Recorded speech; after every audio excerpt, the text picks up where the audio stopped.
সম্মানিত দর্শক শ্রোতা মণ্ডলী, এই দুনিয়ার মধ্যে সর্বশ্রেষ্ঠ সৌভাগ্যবান ব্যক্তির পরিচয় আজ আমি তুলে ধরব, যার কাছে চারটি জিনিস আছে, সেই এই দুনিয়ার সবচেয়ে ভাগ্যবান। প্রথমত, ওই ব্যক্তি হলো সবচেয়ে সৌভাগ্যবান যার আছে নেককার সৎ চরিত্রবান স্ত্রী। হযরত আবু হুরায়রা রাদিয়াল্লাহু তাআলা আনহু থেকে বর্ণিত, রাসূল আরবী সাল্লাল্লাহু তাআলা আলাইহি ওয়াসাল্লাম বলেন, চারটি বিষয়কে সামনে রেখে মেয়েদেরকে বিয়ে করা হয়: তার ধন সম্পদ, তার বংশমর্যাদা, তার রূপ সৌন্দর্য এবং তার ধর্মপরায়ণতা। এই ক্ষেত্রে ধর্মপরায়ণ স্ত্রী লাভে বিজয়ী হও, তোমার হাত কল্যাণে ভরে যাবে। এটি বুখারী এবং মুসলিম শরীফের মধ্যে রয়েছে।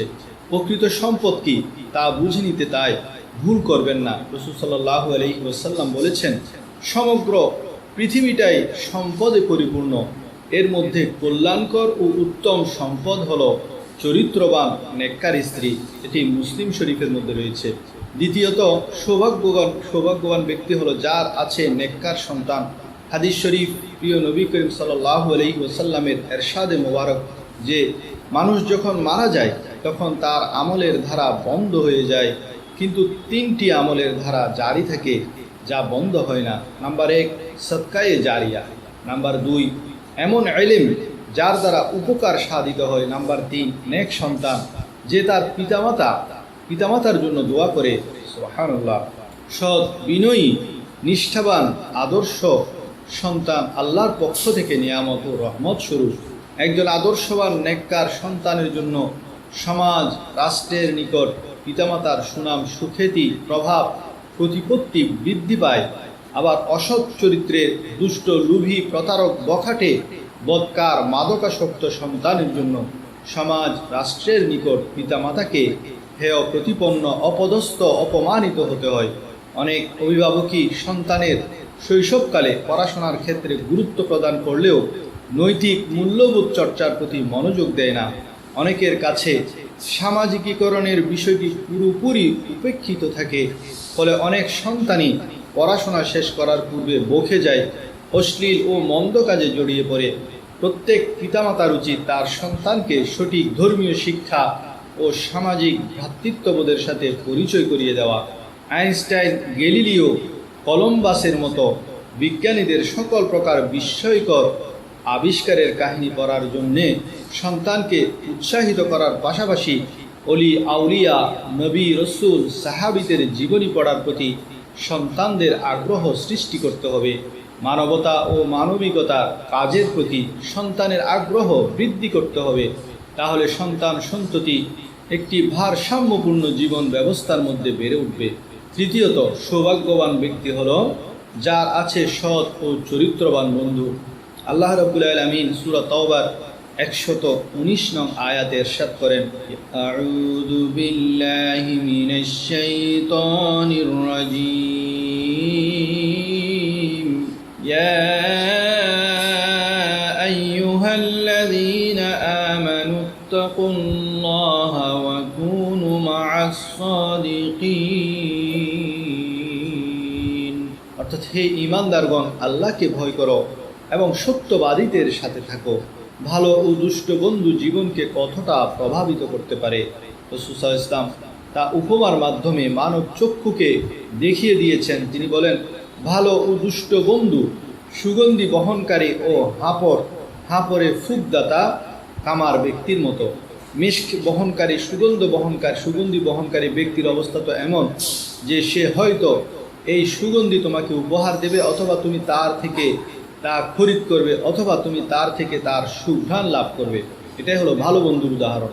আর দুষ্ট বন্ধুর উদাহরণ হলো হাঁপড়ে ফুকদাতা ব্যক্তি, অর্থাৎ আমরা যাদেরকে কামার বলি, তারা লোহাকে আগুনে জ্বালায় এবং হাঁপড়ে ফুক দেয়।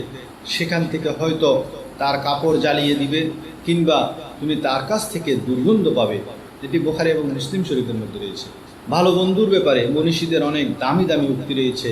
ডক্টর APJ আব্দুল কালাম, যিনি ভারতের প্রেসিডেন্ট ছিলেন, বলেন, একটি ভালো বই 100 জন বন্ধুর সমান, কিন্তু একজন ভালো বন্ধু একটি লাইব্রেরির সমান।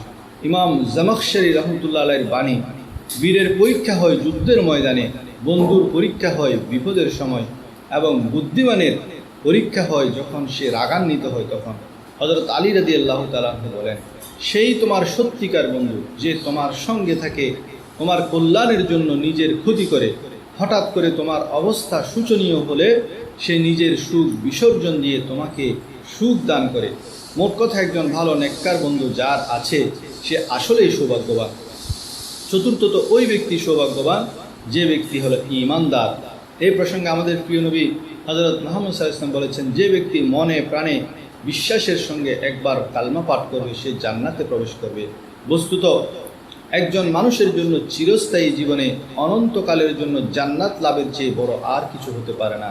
সেই হিসেবে বলা যায়, ঈমান হলো মানুষের বড় সম্পদ। ঈমান লাভ ভাগ্যের বিষয়, মুসলমান হতে পারা ভাগ্যের ব্যাপার।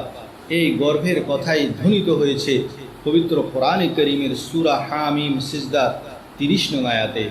আউযু বিল্লাহি মিনাশ শাইতানির রাজীম।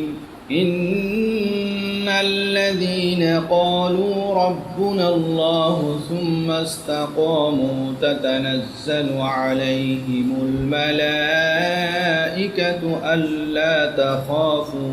ألا تخافوا ولا تحزنوا وأبشروا بالجنة التي كنتم توعدون।